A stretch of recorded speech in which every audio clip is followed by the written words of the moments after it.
And we're live with another podcast. Mike here with Jeff again. Just going to talk about hockey some more. Because hockey is our life. Hockey's everything. Yep. But a lot's kind of happened since we last talked about. Obviously, there was the Winter Classic yesterday. Yep. If you're a Flyers fans, it's kind of been the whole season, but still. That's a great way to describe this whole season. Yeah.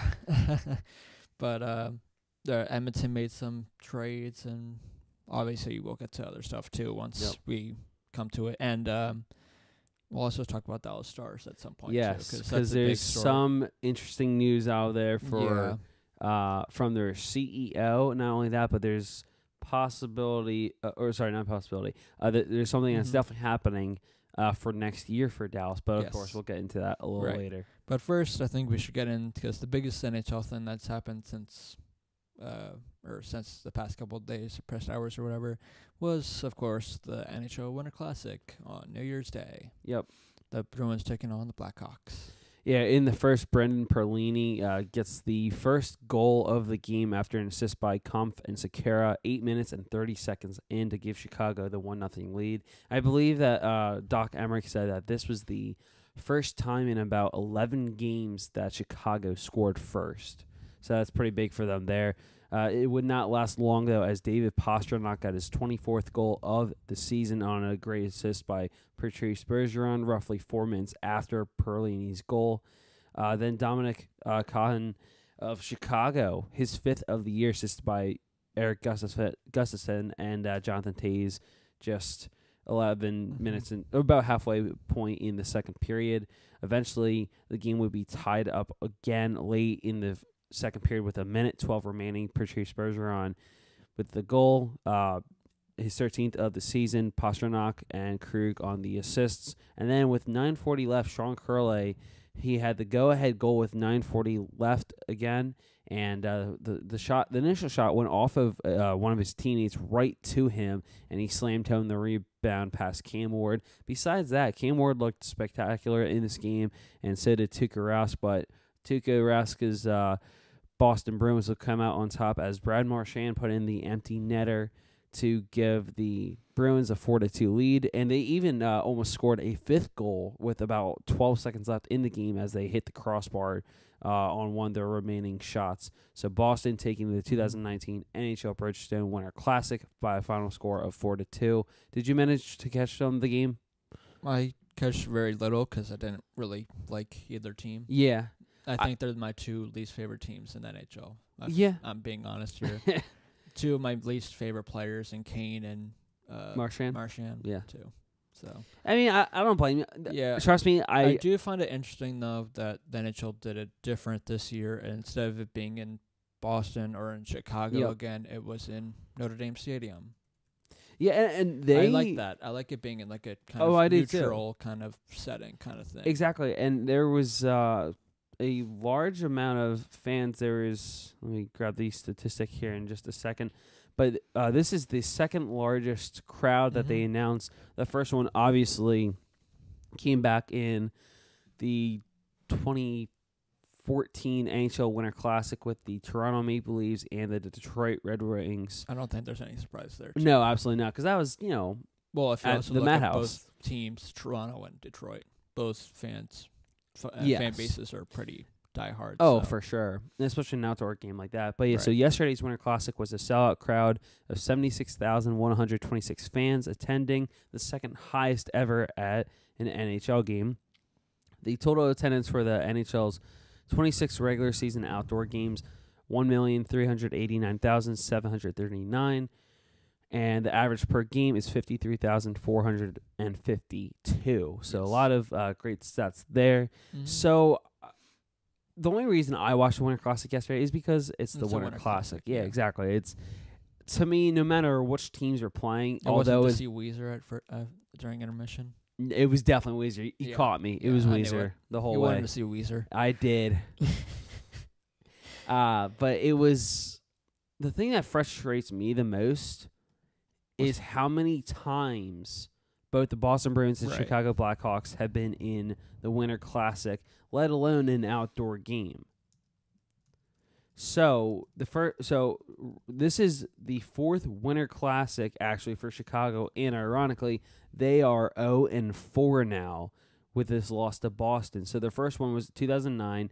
They lost to the Detroit Red Wings 6-4 at Wrigley Field in Chicago. Their next appearance came in 2015 against the Washington Capitals. Troy Brouwer scored with around 2.8 seconds left in the game to take the 3-2 lead for the Caps at Nationals Park. 2017, Busch Stadium, the St. Louis Blues absolutely dominated the Blackhawks 4-1. That was a great game there. And then, of course, they did change it for next year. They did. They did have some teams that haven't really been in it, or not as often. I agree. And then there's because Dallas got one. Yeah, so we can kind of go on to that as during intermissions or whatever. During the game yesterday, Gary Bettman announced the Winter Classic and the return of the Heritage Classic. Yes, the 2020 Winter Classic will be hosted by the Dallas Stars, but it will be played at the Cotton Bowl, which is going to be interesting to see there. So there's that. And then for the 2019 Heritage Classic, like you said, what teams are playing?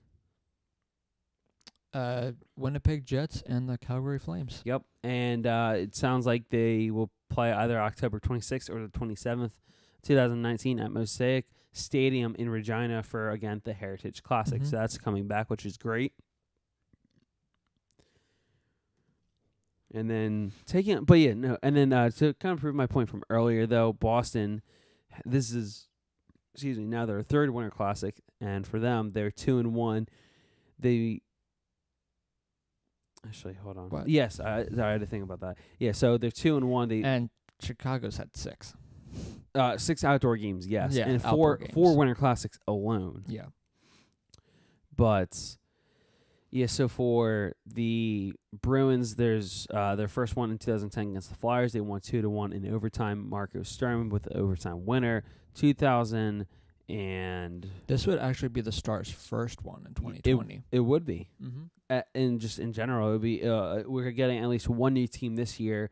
Last year, it was the Buffalo Sabres. It was only their second, but still, great to see them back. Before that, it was the St. Louis Blues, their first Florida and Tampa Bay haven't, but there's been rumors that they might play somewhere at like a neutral kind of place, but they would play each other. And I think that would be actually great. Because the thing with them, and I guess Dallas too, is that worlds are warmer, so the puck will, or the way that which was the same way because when they had the Ducks or whatever, they had a couple outdoor ones where they had like night ones. Exactly, and that's a great thing to mention because that's exactly what Commissioner GM. Commissioner GM. Wow. Commissioner and GM is pretty special, I know. Commissioner Gary Bettman said there have been conversations between the NHL and both Florida teams, being the Florida Panthers and, of course, the Tampa Bay Lightning, about the possibility of a nighttime Winter Classic. So he's the commissioner and also a GM. Yeah. He was the assistant to the GM. It's himself. Come on. You knew this. But so in sometime in the near future, Bettman announced that, kind of like what we saw with the Anaheim Ducks and the LA Kings a few years ago during the Stadium Series in LA, then something similar like that could happen. Also, another outdoor game has already been announced for the 2020 Stadium Series game. The Colorado Avalanche are hosting that at the United States Air Force Academy on February 15th, 2020. So good stuff for the Avs there, and that's their first chance at an outdoor game themselves. Yes. So there's a lot of opportunities here for outdoor games, which is great. But the opponents for both the Stars and Avalanche have yet to be announced. So yes, who knows? Maybe you find both the Lightning and Panthers in there, but I doubt it. They probably go with the West. Well, I think in EX, I'm assuming maybe like a central team. I don't know.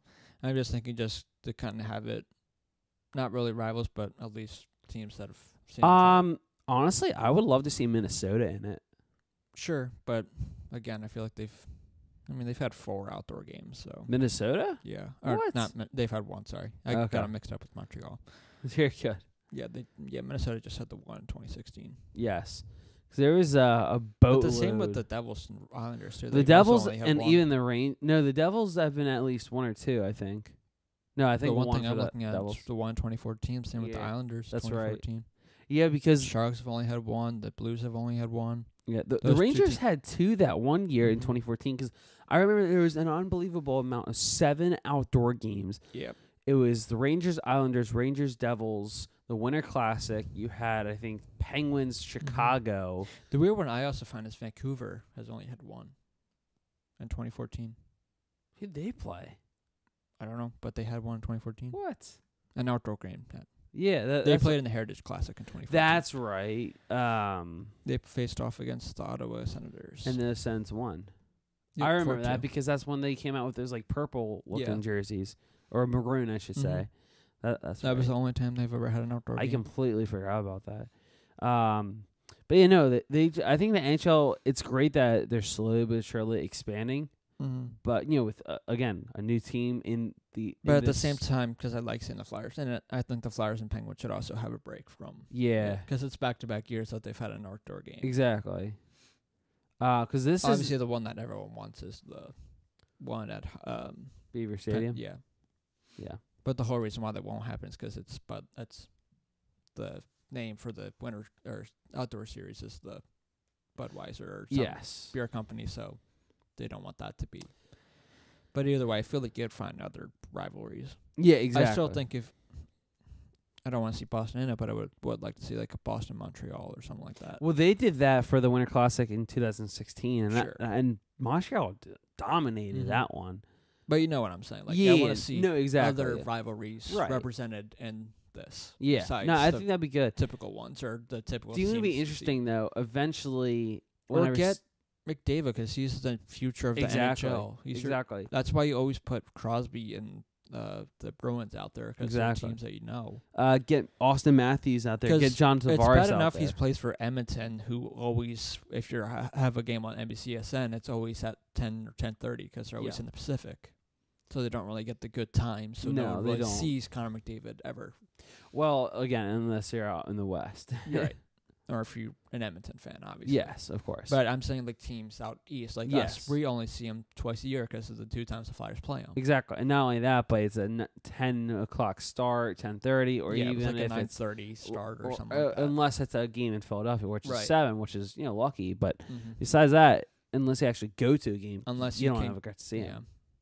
Unless you want to catch a late game on NBCSN. Yeah. But of course, I would like to see Vegas in it now. Yeah, I was just going to say, I would love to see Vegas. You can't do it in Vegas, obviously. No. But one thing I would like further down the road, whenever Seattle, Seattle versus Vegas in an outdoor game, that would be interesting. They could do it in Seattle. I would like to try to make it those teams become a rivalry somehow. The battle of the expansion teams. I want to see a battle of the former Atlantas, Winnipeg and Calgary. Yes, Calgary. Yeah. That's the one that's happening for the Heritage Classic. Okay. Sorry. I thought threw me off for a second. I got Atlanta Flames. Yes, that's right. I was wondering where we were going with that. I was like, nope. Atlanta that's Flames, right. Atlanta Thrashers. Yep, I remember the Thrashers just fine. We're throwing it back there NHL wise. Oh yeah. I want to look at that now. Google machine. What? Oh my gosh. But yeah, so anyway, I think it would be good for a team like Dallas to get an outdoor game. I get it, Jeff. They were only around from 72 to 80, but still. I'm just saying.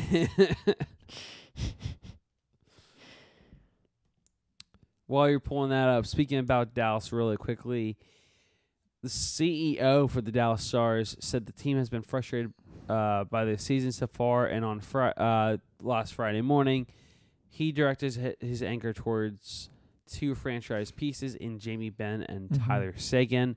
Light said, and the more awkward thing of it is that you just sign them to look at your intentions too. Exactly. Light said, quote, "It's pissed me off. What nobody says is what is completely obviously to me. We're getting terrible play from our top 2 players." And he continued to say, "We pay these players to be the best players on our team, and they're consistently out-efforted out-efforted and outperformed by everybody else's best players. If 14 and 91 don't lead, we will not be successful. I think this is the most talented and deep team we've had in years here. Certainly, this is the best team that we've put together from a talent perspective since Tom Gagliardi's owned the franchise in 2011. Tom has allowed us to do everything we needed to do to be successful. Whatever it's taken, he's done. And I'm tired of getting emails from him saying, what the hell is going on with our best players, end quote. So there's clearly a lot. Sagan has 34 points. Ben has 31 points. Yeah, so it's not like they're not doing anything. It's just kind of tough because they don't have much support around them. Well, that, and also you play in the toughest division. Exactly. You had to go up against both Nashville and Winnipeg several times. And, yeah. And they're always the weird team, kind of like the Carolina in the East, or Metropolitan. Where on paper, you see them, you're like, they could be good. Yep. I think even my prediction, I think I had them 4th, maybe 5th. But then somehow they always kind of fall off. Where are they now? Right. They are 4th in the Metro.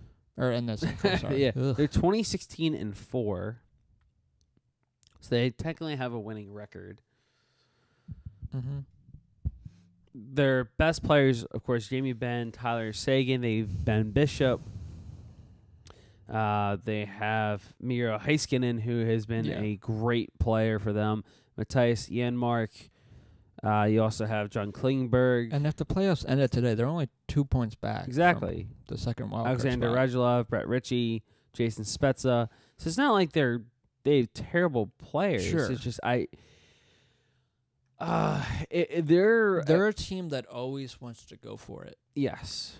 They're never a team like. No, I guess that's not true because recently they had like one of the top 3 picks or whatever. Oh, they did. They picked Heiskanen. Yeah. Because that was the Hishir Patrick draft. Yeah. But still, they're always a team that tries to trade or they want to kind of stick with their go kind of veteran or whatever to try to compete.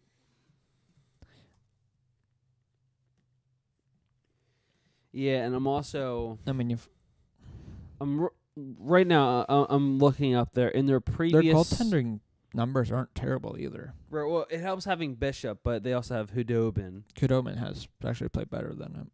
Yeah, I goes think against wise, save percentage Bishop wise, is falling off. Sure, because Bishop is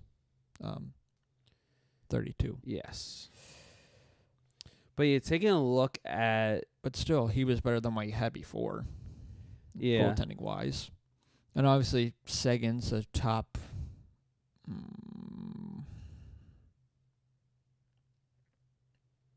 10 center or forward in the NHL. Something like Why did you that. say that? How would you rank him? For center? Or I just meant like forward in general. Center-wise, I'd probably have him farther up than 10. Probably top 5 center. Yeah. As an actual player, easily top 15. Sure. Somewhere in that range, though, but yeah. But no, if you look back at the Dallas Stars drafting, I'm going to go all the way back to 2007 because that was the year Jamie Benn was selected. 5th round pick, 129th overall. They also drafted, and I'm only going to mention names that have been actually standouts. So like Colton Sevier, 360 games played for Dallas, 51 goals, 67 points for 118 total points. Let's see here. Riley Smith, Alex Chason, both in 2009. You have John Klingberg, a 5th round pick. And you can't really do much when you only have $725,000 in cap. No. Jamie Alexiak, Brett Ritchie in 2011, 1st and 2nd round pick in that order. Radek Faksa, 1st round pick, 13th overall, 2012. Devin Shore, 2nd round pick. Esa Lindell, 2012 3rd round pick. Oh, here's a good one here. 10th overall, 2013, Valerie Nichushkin. Yeah. He actually rejoined the Stars recently within the last year. He left, I think, to go to the KHL, but he came back. That was actually a big loss for Dallas at first, but then he came back, and it's, I'm sure they're thrilled to have him back. Here's a problem that I have with Dallas's 2014 draft. I don't know about that. What? For Nichushkin? He only has 6 points this season, 6 assists. Okay, in 31 games. Ow. Interesting. Obviously, you want him to produce more. But right. It's just very surprising that someone of his talents isn't. Obviously, they also have a couple injuries, too. Yeah. Mark Mathot and Hansel are both hurt, too. Or on IR. Yeah. But, I mean, you do have 2 really good players. You have 2 great players. I mean, Jamie Benn's still only 29. I know, which is hard to believe. And Sagan's only 26. Yeah. If you keep Nichushkin, because who knows what's going to happen with him, he's only 23, so and that's he's still not even young. that bad. Yeah. Yeah. One of their 2015, in my opinion. Miro Heiskanen's only 19. Yeah, no, and Heiskanen, people were saying he's going to be the rookie of the year. I highly doubt that the way Elias Pettersson has been. And what's playing. also going to help is if cap wise is Jason Spezza's $7.5 million is done after this year. Yeah, and no offense, he's Spezza, 35. He's done. He could be, but he could also come back with the short deal if they feel which I think could realistically happen. But the question is, in 38 games, 21 goals or 21 points, 6 goals, 15 assists. That's not terrible. No, for someone who's 35. Yeah. Not only that, but if the Flyers had a veteran like that wasn't trashed, like Laterra, which we could probably get into too, and Dale Weiss. Yeah. Then, I mean, he's not your top 6 kind of guy, but he's a depth veteran. Back in his prime, he still helps the young guys. In his prime, Jason Spezza was a #1 center. That's why he's an alternate. Exactly. And nowadays, he's a tremendous veteran who's still within that top 9 range of a top 9 forward, I should say. Sure, his contract's $7.5 million, but if you sign him to a 1-2 year deal, it'll be worth it if you can break that $7.5 million down to at least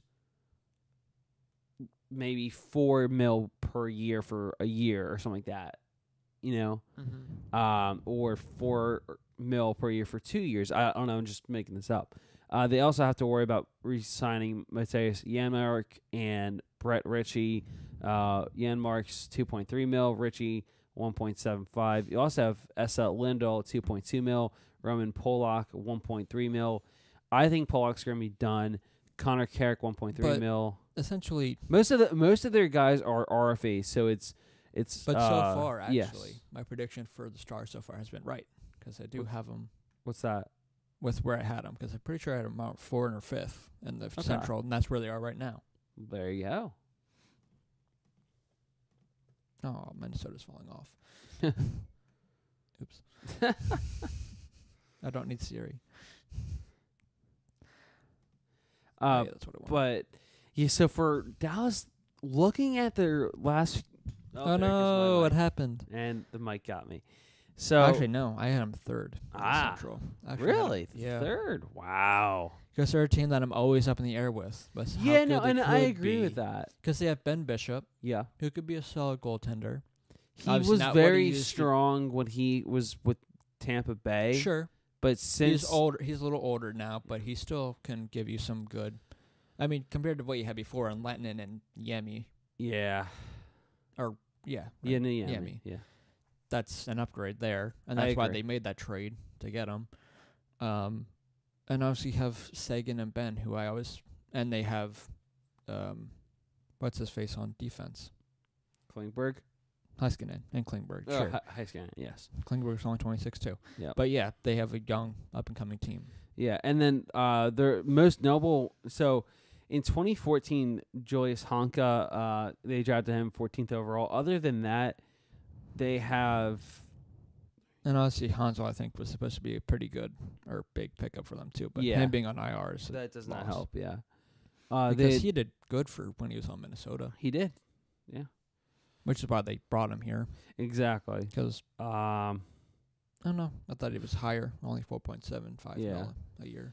Honestly, the only other picks that really speak out to me, obviously, is so Riley Tufte, 2016 first round pick. Miro Heiskanen, obviously still playing right now in his rookie season. Jake Ottinger from Boston University. He's a goaltender from what I remember, and I think he will eventually. I think they need a. Yes, he's a 6'4", 218-pound goaltender. Catches lefty, shoots righty, and I want to say for him, or sorry, blocker side, right side. Right. Yeah. But for Ottinger.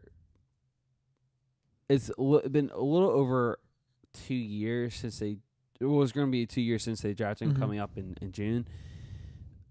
I want to see what he looks like within another 2 years, because and also before I thought they would always do well because they had Ken Hitchcock. Yes, because I always thought that would help him. Exactly. They don't have him anymore, obviously, but I always thought that was something that would help. Right, and which is interesting, but that was in Edmonton. Yeah. With which I guess we could also get to too. Yeah, because they've made a couple trades in the past couple of days. Did you want to bring up the first one that happened? Not the one that happened yesterday, or they both happened on the same day. Oh, they did. The 30th. Well, also, they did happen on the same day. Yes, but the first one, I think the one you're talking about is Edmonton's trade with Florida. Yes, that one. They traded Chris Wyman, a conditional third-round pick, for defenseman Alex Petrovic. All right, Petrovic, he's not a bad player, and you said they gave up a third in that? Yeah, and Chris Wyman. Yeah, it's... Which they've pretty much got in a trade earlier.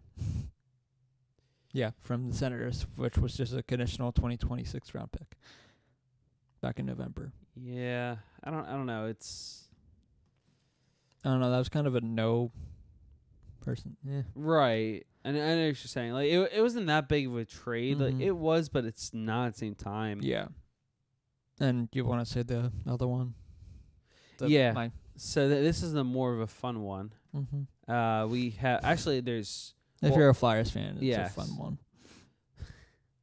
So our old pal Brandon Manning and the Blackhawks fans' favorite player too. Yes. Is off to Edmonton to reunite with his favorite person, Connor McDavid, as Edmonton agreed to acquire Brandon Manning and Robin Norrell from the Chicago Blackhawks in exchange for Drake Caggiula and Jason Garrison. I honestly didn't know Jason Garrison was still playing. I forgot he's on Edmonton. I'm pretty sure. When was this posted? No, this is posted December 30th. So I can't remember. I think I could have sworn I saw Garrison on the ice for the Winter Classic. Probably. I wouldn't be surprised, but it was just different. But because I was like, I recognize that guy.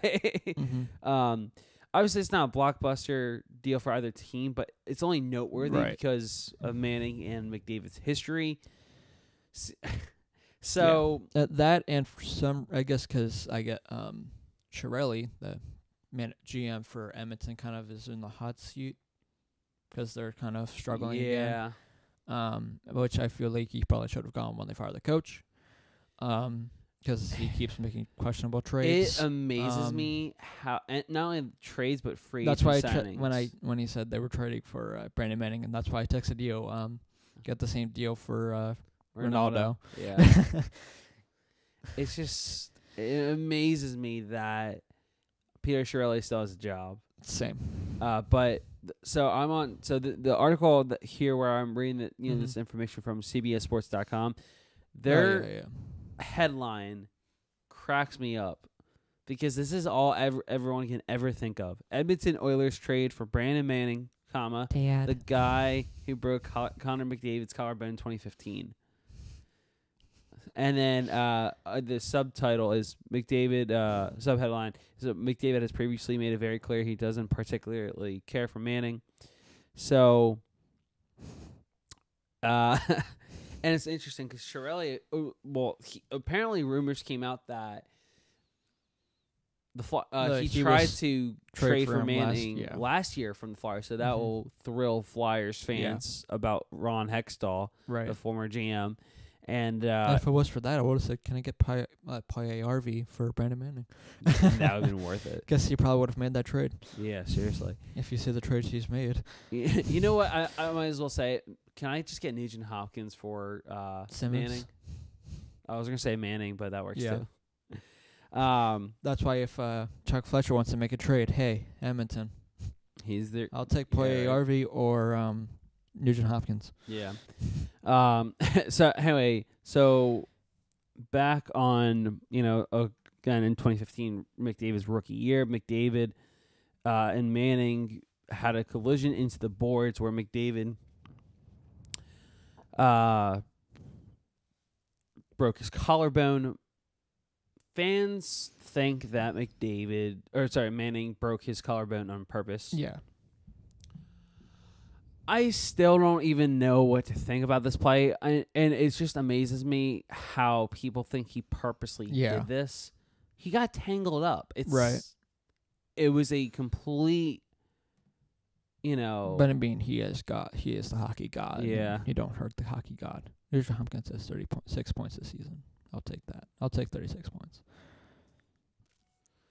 Yeah, it's just... RV only has 5, but I'll still take him. I'll still take it. Anyway, so... He'll probably get better utilized. Yeah. So anyway, when McDavid and Manning met again the following season, they traded some heated words on the ice. McDavid claimed that Manning admitted to injuring him on purpose the year before. McDavid said back December 2016, "I did all I could defending him last year in the media. Everyone wanted to make a big deal saying he did it on purpose, and he wanted to say some comments today about what went on last year. I thought it was one of the most classless things I've ever seen on the ice. He said some things, and our guys responded accordingly. I guess we can put the whole he did it on purpose thing to rest because what he said out there kind of confirmed that." So Manning, he responded by denying, I wouldn't be surprised if he did play Garrison. Just kind of not trying to cut you off, but no, you're good. You're good. Brandon Manning's played a game for Edmonton already. Yeah, so that would make sense. Yeah. Because I also brought that up because I thought I saw Garrison in the box at one point. Oh yeah, don't trade for Cam Talbot. I don't want Cam Talbot anymore. He's not doing really well. Yeah, I'm good. Mm-hmm. But Manning did respond by denying any such, and we can get back into that a little later after this, denying any such admission, saying he never intentionally meant to hurt the Oilers' quote-unquote youngster, though he didn't explicitly say the trip was accidental either, according to the CBS Sports website. Mm-hmm. "I would never intentionally hurt someone," Manning said. "Anybody who knows me, I play a hard game. That's the reason I'm here. That's why the way I'm in the NHL. I'm not here to score goals like some of those guys. I think I play an honest game, and anybody who knows me, I play hard, and stuff happens out there," which is exactly true. Yeah. But basically, Chiarelli reached out to McDavid before he made the trade and said, "Hey, basically, we're looking to acquire Brandon Manning. Will you be okay with this?" Because clearly he was, because apparently Connor McDavid actually reached out to Manning. He told him he's happy to have him there, and he thinks he can help the team. And, Manning said, obviously, with our history, and when a guy of that caliber reaches out to you, it's pretty special. I know. No one can stop Brandon Manning or stop Connor McDavid. Yeah. So it's very interesting. But Manning said, basically, at the end of the day, if you come in, you do your job, play well, then any opportunity is great. 28-year-old has 1 goal and 3 points in 27 games. Play well, ? Yes. So, regardless, Manning said he's excited to have that opportunity, excited to go to Canadian City and had that chance off the start. It's up to him to go out there to perform, do his job, and hopefully fit in well with those guys. The Oilers have lost 5 straight games and will host the Winnipeg Jets on Monday. So, yeah. Yay. All right. But I guess now we talked about it a little, but kind of talking about Edmonton as a whole. Yeah. Because at the moment they are in the standings in the Pacific. They're 6th in the Pacific. Yeah, they're from the bottom with 39 points. 18-3. Last 10, 3-6-1. They hired Ken Hitchcock, which was probably right that was probably Well, we'll get to them. Yeah.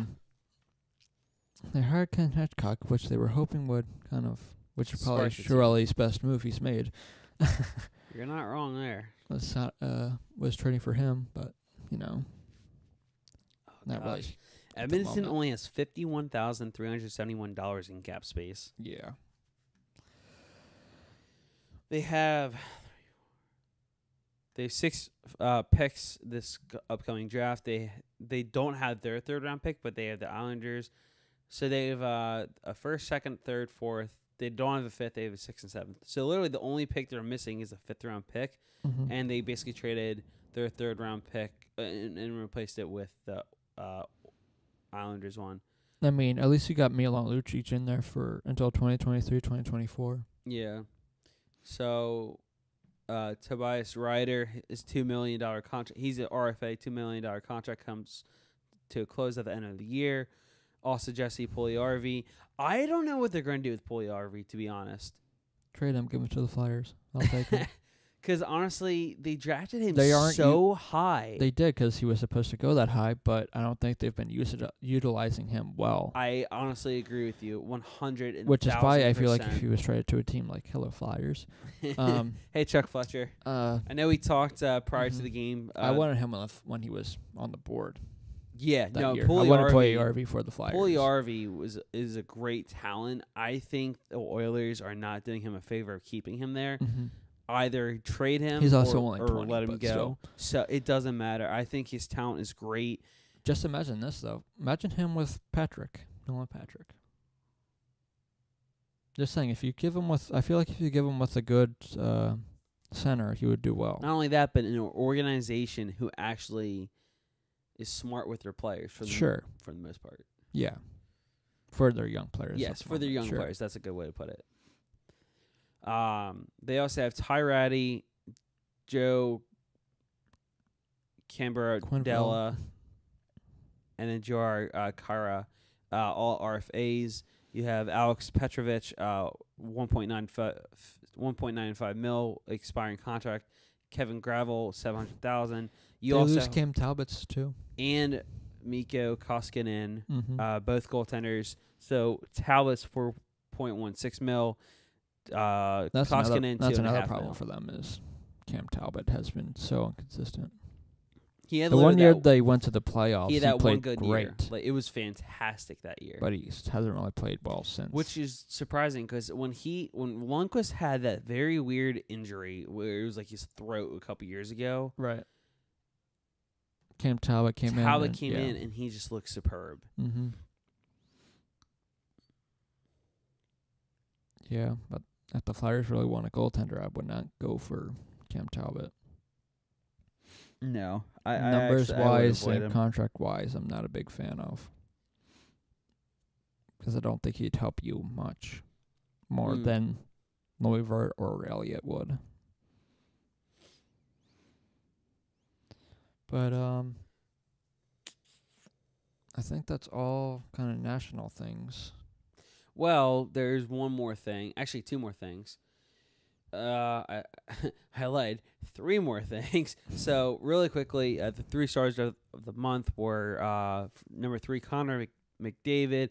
He ranked 3rd in the NHL with 8 goals, 16 assists, 24 points, and 13 outings to guide he's good. The Oilers to points in half of their December game 6-7-1. McDavid found the score sheet in all but one of his 13 appearances, including 4 straight multi-point games to close out the month, and his 6th career 4-point performance on December 7th versus Minnesota.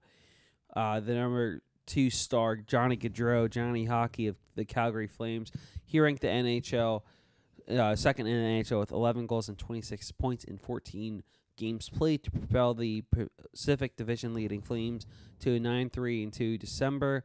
Gaudreau collected points in 10 of his 14 appearances, including 9 multi-point efforts. Among them were 2 4-point efforts December 4th and December 31st against Columbus, along with San Jose. 4 multi-goal outings, including his 4th career hat-trick back on December 27th against Winnipeg, and 2 additional 3-point games against his Flyers December 12th, December 16th at St. Louis. And, of course, your first star, Nikita Kucherov, 21 assists and 30 points in 14 games. A total of 9 goals, 21 assists, again for 30 points, averaging 2.14 points per game to power the league-leading Lightning to a 13-0-1 December, a franchise record for win and points in any calendar month. Kucherov also set Tampa Bay records for assists and points in a single month, becoming the first NHL player to register 30-plus points in any calendar month since Jaromir Jagr achieved the feat with the Pittsburgh Penguins in March of 2001. 15 goals, 16 assists for 31 points in 15 games played for Jagr. So those are your NHL 3 stars of the month, according to NHL.com. Also, here's a little quick segment we can break into right now. That NHL All-Star game is set in San Jose. We do want to talk about that. The captains are set, except now for one. Alexander Ovechkin has announced that he will not participate because he wants to rest. Right. He just wants more than just a couple of days. The only problem with that is that now he's suspended. He's suspended for one game automatically. Because that's NHL's rule, is if you skip the All-Star game, you, for some reason, get suspended a game. I guess that's NHL's way of not being like the NFL and getting some other talent to actually play in it. I get, that's all I can think of. Which I also get not wanting to play in it, too, because you want to rest, especially for a guy like Ovechkin, who is, in his mid-30s now? Has to be. Something like that, but I will check. It's annoying me because What do you think of that? I don't like it. I get it because, one, it's 33. There you go, 33. So it's it's an All-Star game. I get it. You want the best of the best to, appear in the All-Star game. But again, not everybody, plays in that. It's only a certain amount of players. And sure, I get it. You would prefer like someone like Crosby and Ovechkin in it. And there's just something different when you want.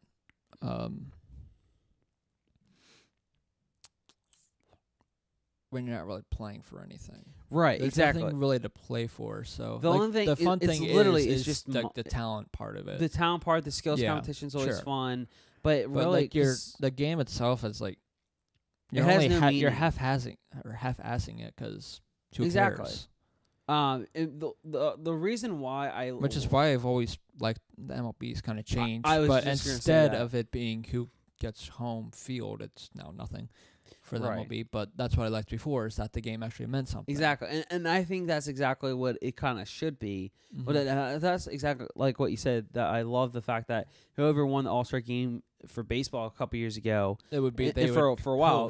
The NL Series. Or the AL, whoever won would host the first 2 games of the World Series. I love that. Yeah. For the NFL, it's literally a joke. It's a joke because it's a week before the Super Bowl. Exactly, and it's it's in Hawaii, which is cool, sure, but it's like, well, who gives a shit? Exactly, and for the NHL, they made it more interesting because that's even more boring because there's no skill competition or anything. It's just a football game. Yeah, exactly.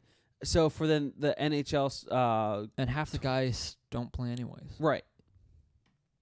The NHL tournament, they now made it a 3-on-3 tournament, which I think that made it more fun. Sure. There is, cash prize and everything. I think it's like $1 million or something like that. But then they just basically go off to donate it anyway because do they really need that money? Yeah. What's the point? Unless you're a rookie who has almost no money. Right. But even them, I think they're just going to give it to charity. Okay, so so the Deputy Commissioner Bill Daly confirmed Ovechkin either missed the game before or after the All-Star break. The NHL recently instituted an automatic 1-game suspension for players who chose not to participate in All-Star Weekend, except in case of injury. So that's where you would see. And they changed the voting too, because remember a couple years ago when what's his face got in? What? From Buffalo? No, from Arizona. They sent him down, or Stone or whatever. Oh, John Scott. John Scott, that's what it was. That was that whole shenanigans. Yeah. And then they finally let him in, but now they changed it so you can only pick from these people. You can't just write in people anymore. So they changed the voting of that too for the All-Star game. So the All-Star rosters will be released actually tonight. the full rosters. And obviously every team gets one representation, which I'm assuming the Flyers representation will be Drew this season. Most likely. So Washington's final game before the All-Star break is January 23rd at Toronto. So Ovechkin will have to either miss that game or the February 1st game against the Calgary Flames. And with, of course, the All-Star game being on the 26th. Mm-hmm. So he said after practice on Wednesday that his body needs a rest because he wants to prepare for the second half of the season. You know, I respect that. I have nothing against that. I respect that, too, because that's the home stretch. You care more about that than you do this, because at the moment, you're only 2 points above Columbus for your first. Not only that, Metro. but you're trying to 3 repeat points from as a Pittsburgh. Stanley Cup champion.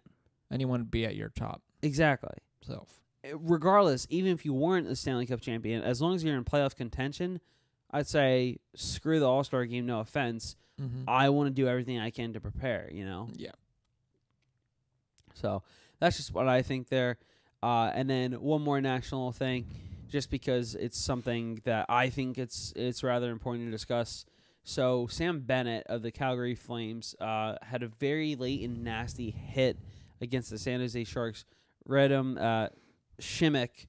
A brawl ensued after the hit. And again, this is the kicker. There's only 28 seconds left in the entire game, and Calgary was already up 8-5.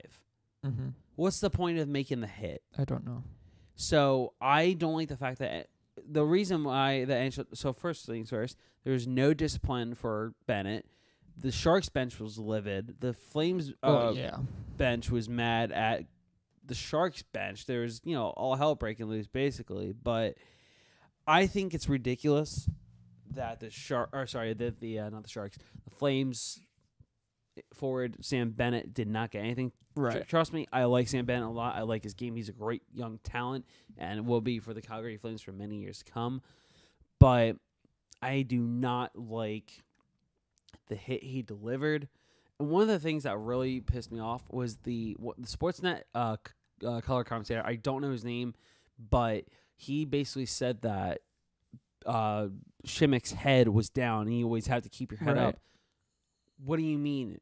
Literally, Shimmick got rid of the puck and it was like 5 seconds or even longer after he got rid of the puck where Bennett hit him in the head. You can't really expect to look up because that's a late and dirty hit. You shouldn't have to worry about that. So that you was also shouldn't worry about it when you're already lost and there's only a couple of seconds left. Exactly. So that should, that's basically a very poor choice of words. He didn't slow down either. And he didn't slow down, exactly. He kept going forward. And they were saying, he hit his chest, which I'm guessing is what the NHL was saying, is that he hit the chest, not really the head. Right. So, I don't know what to think about this. I don't know. I really think that the NHL Department of Player Safety needs to look very closely at these types of hits. Of course, they're not, because that's who they are. Yep. But Vegas really has turned it around. Oh, really? They're second in the Pacific now. Tied for first. Second? No, they're tied for first. Okay, well, I want to talk about that now. They have 3 less. Yeah. There's 3 more But losses. bottom line, before we get into Vegas, though, they've played 3 more games and have 3 more losses to Calgary. Yeah. They have the same amount of wins and overtime losses. Okay. There you go. But I think that Bennett easily got away with the one. But so for Vegas, you said is second in the Pacific, which is remarkable because all San Jose and Anaheim, they also turned it around. Wow, Anaheim really has. Yeah. So Edmonton, Arizona, LA, they've fallen off already. Well, I don't think there was much surprise. I lied. Arizona's the only one that's really fallen off between those I don't think there was teams. much surprise of those ones. Yeah, Edmonton. I was hopeful for Arizona because I like Arizona. Yeah. Vancouver, I still have hopes for. I don't know about that one. They're slowly but surely falling behind. 19 and 4. They did beat the Flyers, points. so there's that. They're 3 points behind Edmonton, but 7 behind San Jose. Right.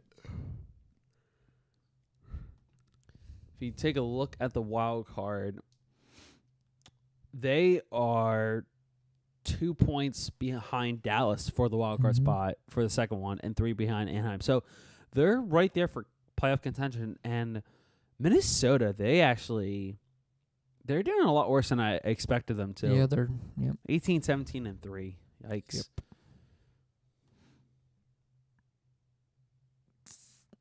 Yeah. They have played 2 less games. They played have. at least or second least amount of games in the Central, though.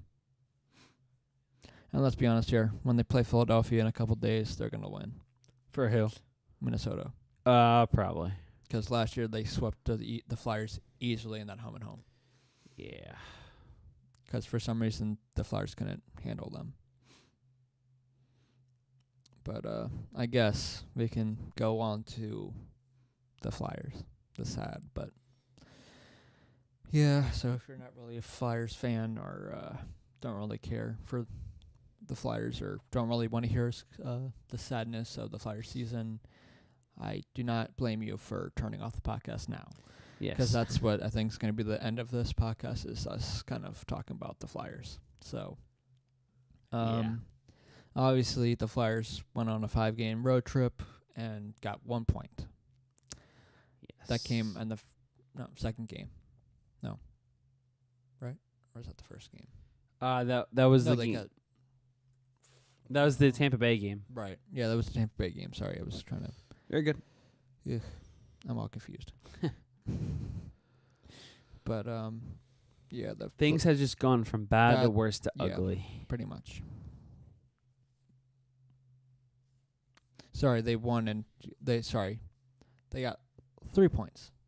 Sorry, they beat New York. That started the road trip, and then they got 1 point out of Tampa Bay. Again, after being down 5-2, very almost identical. I was so close to getting that prediction right. I know. I was so close. Almost being identical to the one they lost at home, where I think it was ironically 6-5 as well, if not 5-4. And then they lost to Florida 2-1, lost to Carolina 3-1. It was 6-5. It was. Yeah, nice. it was 6-5. And that same way, they lost in the first insane. minute of overtime. Yep. That's terrific. That just shows you that the season series between these two teams is just going to be fun. Right. And then Nashville, their latest game, a 4-0 loss on Tuesday, which was last night. Carter Hart got pulled in his first game. That was the Carolina game. Yeah, that was what I was saying too. Sorry, yeah. That was another game that happened in the road trip. And he also, unfortunately, much I thought the Flyers were going to win in Florida, and he was about to get his first shutout, but that didn't happen. They lost in Florida too. Yeah. Now tomorrow they play against Carolina as they have a 3-game homestand. I think this is Noah much Patrick needed. Is questionable for the game too. Yes. But should be back for Calgary and St. Louis. Which I'm going to that St. Louis game. Nice. So. I'm trying to think. It's just the Flyers have a busy schedule for they do the month. You have another back-to-back next week.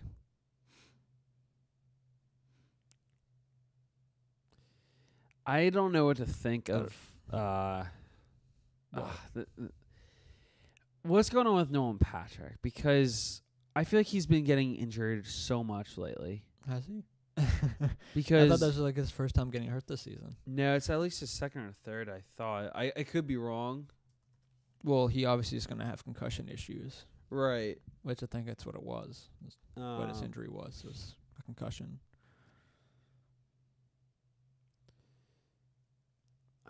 Because that's what kept him out. No, last year was his leg. Or was it his... I forget if it was his leg or... I know he had a concussion last season, but I don't know if he had a leg thing too. So, Patrick was already out 7 to 10 days earlier this year with upper body injury. Okay. So it was another concussion. Most likely, yeah. Mm-hmm. He just has concussion issues. Oh, yeah, I remember that one. That was the one against Ottawa. Yeah. Because wasn't he hit into the boards or something? Yeah. He went shoulder first into the boards, and he heard his head whipped back. Right. That's what it was. And then he was just injured again. Mm-hmm. I don't know. That was the risk going in with taking Nolan Patrick, is that he has an injury history. Right, but when he is healthy, I didn't think it was that much of an injury risk to deal with. No, but that was just the thing between him and Heischer, is that he has more of an injury history. That year when he was drafted, he was out and everything. So obviously the Flyers, this is like his third, maybe fourth time being hurt for the Flyer so far Something like in that. his 2 years or year and a half. Regardless, though, But still, when he plays at his best, he's at his best. great. Yeah. He's the Flyers' number 2 until Couturier goes, and then he's probably the Flyers' number 1. Right. So I certainly think that This home series is going to look ugly if the Flyers keep looking bad. this is. I don't know what, because at home the Flyers aren't really doing well. Because let's look at that breakdown. Yeah, home they're 7-8-2, away they're 8-11-3. There's no good way or bad way to look at it. But you'd hope that with them being home, that could be some spark. Obviously, it seems the Carter Hart and the John Scott hiring, whatever, that kind of spark kind of, I don't know. I said a name, I know it was wrong. I said John Scott. Yeah, so I was like, hold on, that's not right. That's not right. But I the assistant coach? No, the head coach, sorry. Head coach. Yeah, I completely fucked up his name. Scott Gordon. Scott Gordon. I don't know why I keep messing up his name. You're good. But You're yeah, good. but that spark kind of seems to have gone away. Right. I mean, Hart still, other than the Carolina game, he still looks okay, good at times. He almost had it pretty close to a shutout, but let 2 goals by at that last all right, couple minutes of third period. But I don't think they were his fault. I don't think the Carolina game was his first game where was that the one where he because from what I remember, he let in that very weird goal. Like, I don't know if was it the Carolina game, or I forget what goal it was, where he had a bunch of... it looked like he didn't even see the puck or something like that. And yeah, I don't know. It was some weird play. He had a bunch of soft goals in that game, which is why he was pulled so early. But I mean, like, and that'll happen, especially at such a young age for Sure. him. But this is all learning process still. Yeah. And I think also another thing too is that Chuck Fletcher, I believe it was, said that the both Elliott and Stolarz are supposed to be back by the All-Star game. Okay. Or after the All-Star break. All right. That's still a little ways away, but still. Because the Flyers still have the question mark, which I'm assuming, maybe not, but I'm assuming it might be Neuber. They lost 4-0, so I don't know who's going to go in. That's up in the air who starts, but that might be Carter Hart. I think Hart is definitely going to start tonight.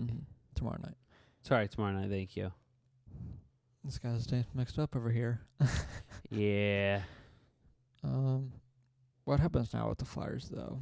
Well, I have an article you just pulled up. If you're Chuck Fletcher, is this one where at the trade deadline you just try to add and hope you can build off something and go on a good stretch and get a wild card spot, like the last wild card spot at what you're going to get at this point, or is it you just call it a lost season? Honestly, as much as I hate to say towards it, the draft and maybe trade Simmons to a contender or something, so you get something. As much as I hate to say it, because the even article, though you're still a good team, you're just for some reason this season it's just not working for you. I hate to say this, but I think this is already a lost season. Well, yeah, because even if they go at 100 pace, it's unlikely they make the playoffs. Very unlikely they'll make the playoffs, unless some miracle happens. I don't know, but yeah. I do have an article up from the Courier Post Online from Dave Isaac, the Flyers beat writer, about what does 2019 hold for they're 13 points pending free agent Wayne Simmons. I think regardless of how this team looks... This is what... They're 13 points out of third place in the Metropolitan, which is 40 by Pittsburgh, and that's also the wild card. So, and they're 12 away from... They're 12 away from the wild card. Well, it's technically 13 because they need at least 48 to be above Montreal. Montreal has 47 points right now. Right. And 48 points will tie you with Buffalo and Pittsburgh. Yeah. For the wild card spot in Metro, third in Metro. But I think Wayne Simmons, he's 30. He'll give you a good. He'll probably give you a good amount back, and also this too. For some reason, it seems like this month or like the past month, he's kind of disappeared. Yeah. I don't know where he's went. You might want to slowly but surely start taking him off the power play right now. Throw JVR up there. Something. Because that's the Flyers now last. Right. In the NHL on the power play. And PK, they are still 4th to last in the entire. Technically, they're 3rd to last. They're tied for. So technically, they're in 28th place right now out of 31, but they have the same amount of points as LA. So technically, you could argue they have the 3rd worst record in the entire league.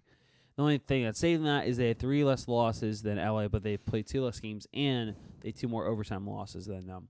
But either way, it's not looking pretty as Ottawa and St. Louis are just a point behind them if they both win the game. In Simmons' last 10 games, he has 3 points. 1 goal, 2 assists. Hold on. I can even go farther. Nice. What do you Keep going. What you were saying. All right.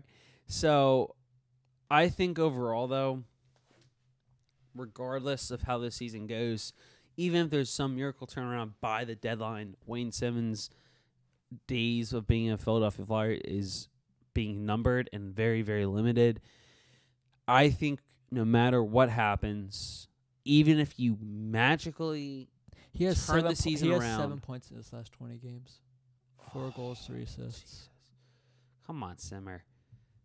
As much as I love him, and he was playing since the firing or the head coach firing. He has been with Couturier and at least except for last night. Yeah, he was with Couturier and Voracek. Right. You can't. I don't know. And when you're not doing well on the power play, obviously that's where most of his production comes from. So. I think he will be gone regardless, no matter what happens by the deadline. Might affect his number. That might affect his trade. Here's an interesting. So here's a quote from him. Season wise, he only has. Hold on.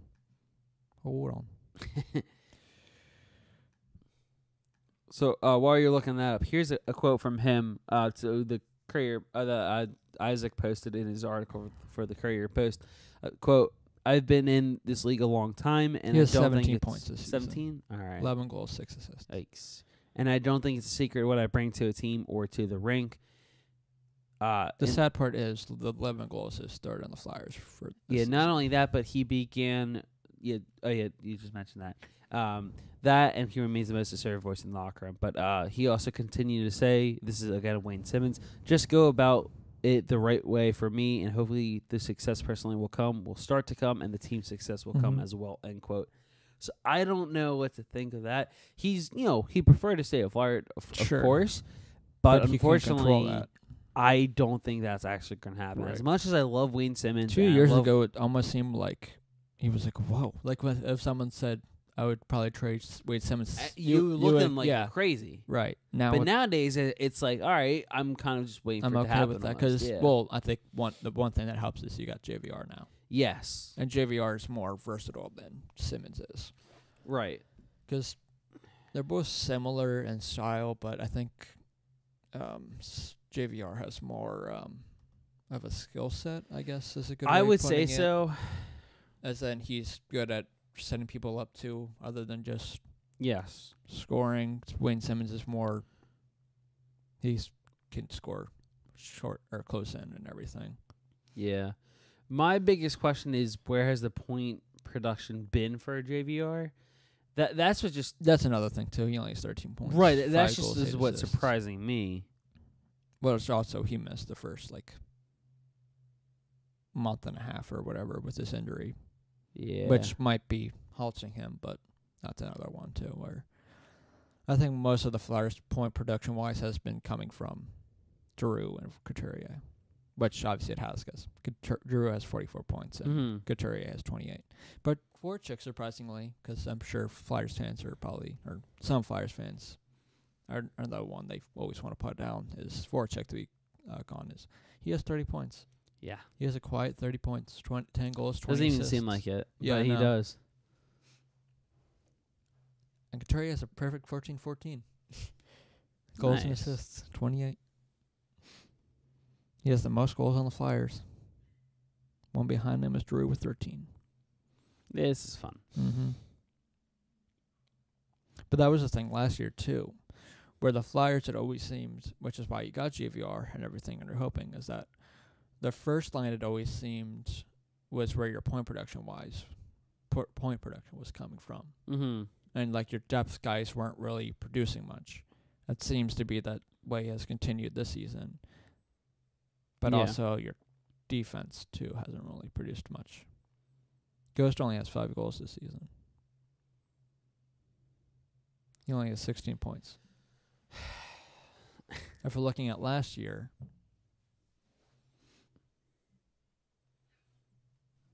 I don't get it. Ghost had 13 goals and 52 assists. He had 65 points. Provorov had 41 points, 17 goals, 24 assists. Yeah. Even Simmons last year, who was hurt and everything, had 24 goals and 22 assists. Right. This year, I'm pretty sure he's healthy. Other than I think he might have lost a couple teeth or whatever in a fight. I think he's relatively healthy, so there's nothing stopping him from being productive. Great. Yeah, that's another thing. I don't get why the power play has been so bad. You're telling me. The second unit I get, because the second unit's been terrible for years now. Even though you see the names on it, you're like, okay, it should be better, but it's not. For some reason, it's whenever Giroux's off the ice, the power play is just, meh, it's gone. It has. I bet you even said it yesterday that the Flyers might as well just put the regular lines in for the second, because that's more useful than the second power play unit is. Because last year, they were bad and they were outscored, the second power play unit. Right. And this year, they're worse, I think. Life. Mm-hmm. Life as a Flyers fans, guys. Woo, so exciting. Penguins fans are happy right now. I don't know about that, though, because they're pretty sad, because I'm pretty sure the Steelers, if I'm not mistaken, missed the playoffs. Not only that, but apparently there's that Antonio Brown might want to trade. But yeah, there that's football-wise. I'm just saying that's one thing. I know. That's one thing you can say about Pittsburgh. I was gonna say there's been some pretty drastic stuff there. But that's another turnaround too. Just saying is Pittsburgh. They start off the year pretty terribly or pretty bad, and they're third right now in the Metro, a point behind Columbus. Yeah, it's very interesting. This is just a weird season for which everything. is another thing. That's what is maybe because the Flyers are still struggling. Maybe Q does come to Philadelphia. It is possible, you know. Because as well as those first couple kind of games were for the Flyers after the hiring, that's kind of cooled off and they're struggling again. They're always not going to make another firing changes, or maybe you hire Q halfway through, but I doubt it. But the only thing you can do at this point for Chuck Fletcher is make a trade. Yeah, the guys that I think are available: Simmons, Gudis maybe. Gudis, yeah. McDonald if someone wants them. Hey, Edmonton, you want a Manning? Yeah, right. I don't think anyone's gonna. But I think certainly Simmons, Gudis are available. No one's gonna want Neuvert. I think I heard rumored that Ghost might be around the roster freeze. Yeah. I think Charlie and Steph were saying that Ghost could possibly be gone. I don't know how I'd feel about that, though. Yeah, I don't. I would say maybe someone would want McDonald, but McDonald's still 2 years, $5 million. Yeah.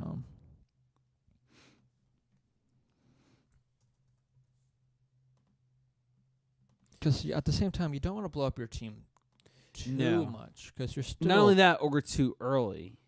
Well, that, and I'm just saying, because for next year, because I think this is down year. I think next year, you could easily, if Chuck Fletcher likes Morgan Frost, you could see Morgan Frost here. I think he should be here. And also, other good side of the Flyers, if you want to put it that way. Philippe Myers and Nicholas Aube-Kubel have looked great. They have. And Friedman, too, I think, has still looked good for the Phantoms. Which, I think Charlie put this in a tweet the other day. That I wonder how much different he is from Ron Hextall, as in, would you see one of these guys up at some point? Would it take an injury to get these guys up, or would it just be, I want to see a change. I want to see one of these guys who's doing well. Right.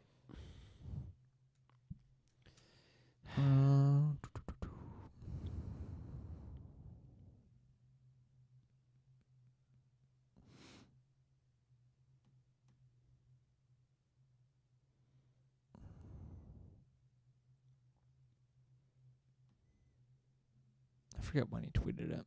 I should have liked it. There it is. I hate when that happens. It was tweeted on the December 29th. Philippe Myers has 22 points in 31 games in the NHL as a 21-year-old defenseman. Nicholas Aubé-Kubel has 16 in 23 games, and a plus 936 Corsi relative to his teammates at 5-on-5. Under Hextall, I'd say that it doesn't matter. He'll wait for an injury to call him up. Fletcher, hey, we'll see. What do you think about that? Sorry, go ahead. Because if you do make a trade, because that's what I was going to say. If you do Yeah. make a trade and you trade like a Gudis or maybe Simmons, maybe you see one of them up. Depending on what you get back in return, obviously. But I think that's a great point there. or are those guys then trade bait because they're doing so well for Chuck Fletcher? Because I don't know if Chuck Fletcher has no Right. love for any of these guys. That's true. Because he didn't draft any of them. Yeah, exactly. So they're not his he could guys. do whatever he wanted. Whatever he did, which he felt was good for the team. Right. But if he sees how well these guys are doing in the Phantoms, maybe he gives them a chance too, like he has with Carter Hart. Obviously, he had no choice there because of injury. But so far, just really putting this because I know it's going to change. The defense has been relatively healthy this season. It has, which is The only real rather change, shocking. Yeah, Gudis hasn't been suspended either. not yet. Yeah, the only change that's ever really happened, even with Hextall was Fallen and McDonald changing. Yeah. Over. Even Ghost got hit up high last night, and I think he's still fine. I just hit him in the mask or in the visor. I'm trying to remember that one.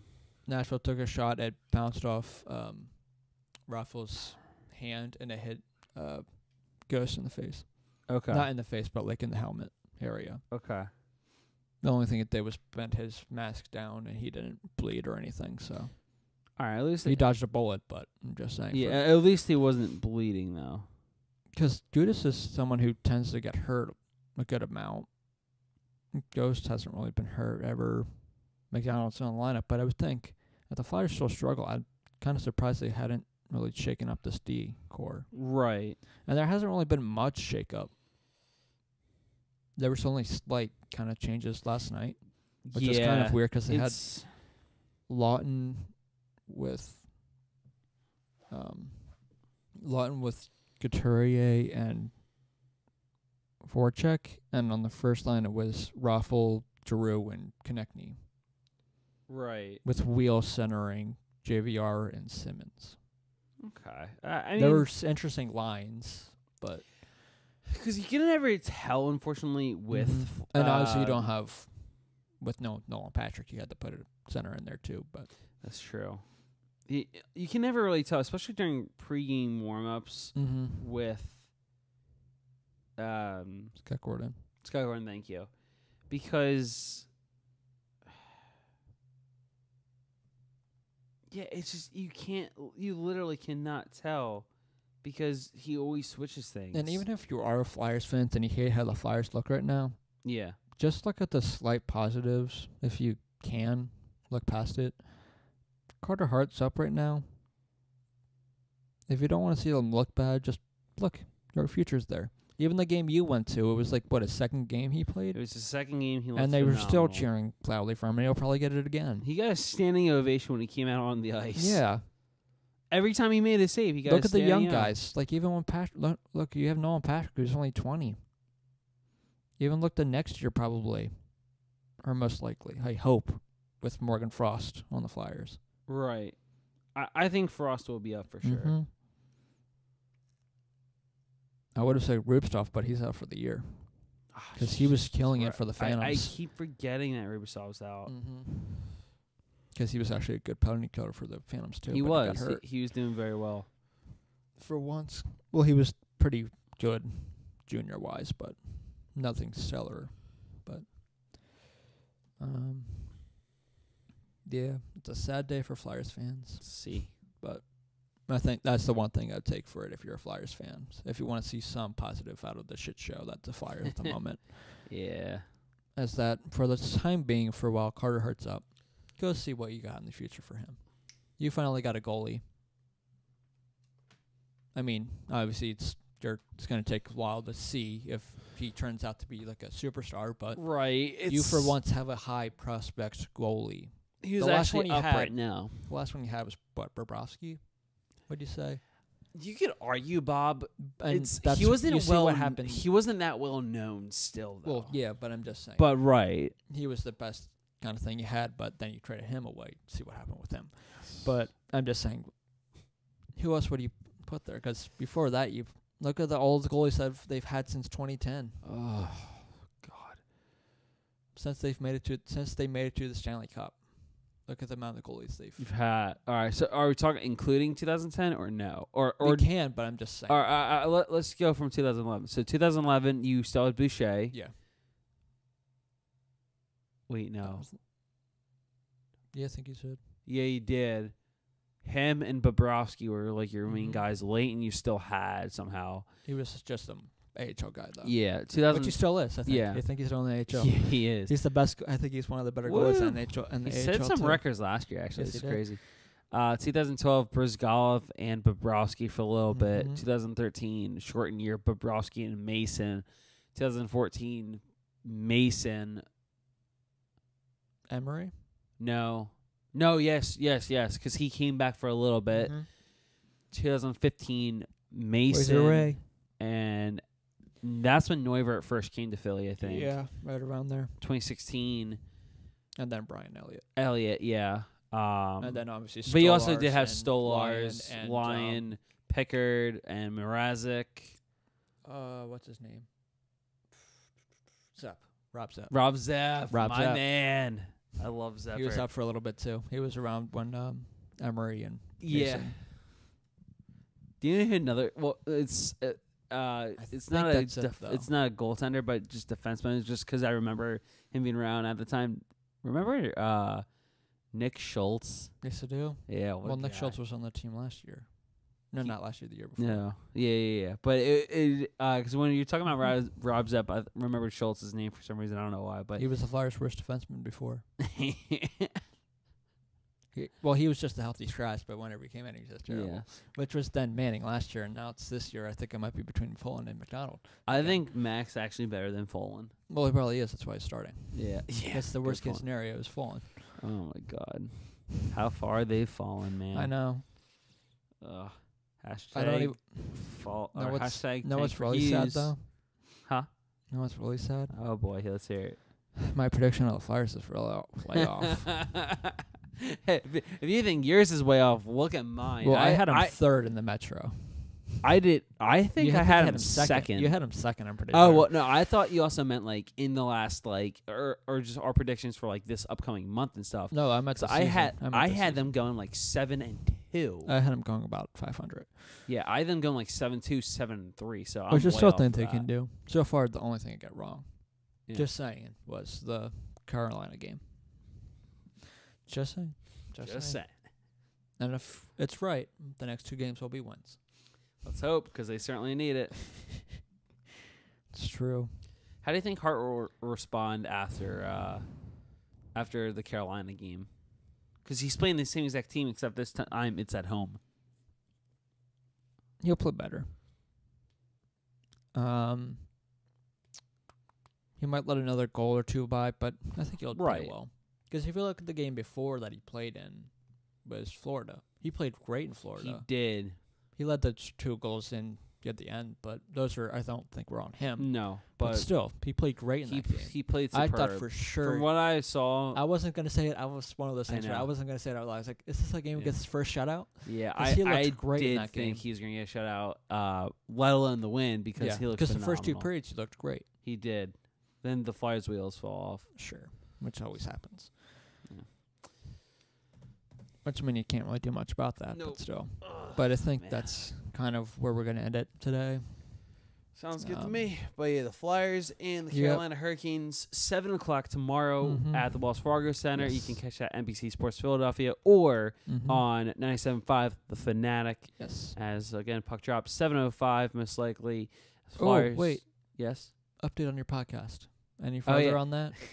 So, getting there. Because I was going to say, do you want to plug your podcast? But I don't know if that's up yet or not. Not really. I at least have the name for it. You got it? Yeah. It's Light the Lamp. Okay. Yeah. So Light the Lamp podcast. Exactly. Look for that coming up soon. Yep. So I did make a Twitter page already, and there you go. I was gonna start recording yesterday. I did start at first. Then for some reason it didn't. It started recording and the recording stopped somehow. Right. So then I recorded again. That's odd. I know. I don't know, but I have had actually. I have had that so I'm gonna take a look to see what I got and then kind of go from there. If not, I might re-record my first podcast and then go from there. So, but either way, Light the Lamp podcast coming up soon. And I would probably be on that relatively soon. Exactly. Once you get that up and running. Yep. I gotta find a good spot because right now where I have my equipment, it's in my room, but it's not a nice table like this. It's literally it's a desk, but there's only really enough room for one chair there, so I gotta move that somewhere else. Right. Which is gotta get a better spot somehow. So gotta get Matt on that too. Yeah, no, absolutely. So, but but I think that's where we're gonna end it today. So see ya.